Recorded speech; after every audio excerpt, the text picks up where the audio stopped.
Много характерно при педофилите, че те нямат време за губене. Искат да направят всичко сега, тук, веднага, на момента. Нямат време. Червена лампа. В първите около 10 минути, след като започне този дженерик някакъв разговор, той веднага обръща на сексуална тематика. Например, за въпроса: искаш ли да се покажем голи на камерата? Ани е на 11 години. Притеснява се и казва: обаче много характерно за децата, те много често следват своето любопитство без да мислят за последствията. Може би осъзнават, че има нещо гнило, нещо грешно, обаче въпреки това биха го направили да видят какво ще стане. Той казва: искаш да се покажем голи, тя вика: не, притеснявам се, не е за мен това, дай по-скоро да...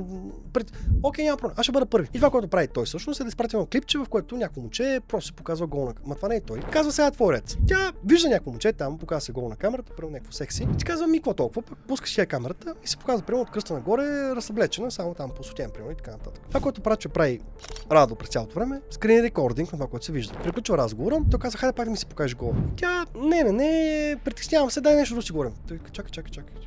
Ти не ме разбра. Аз не те питам.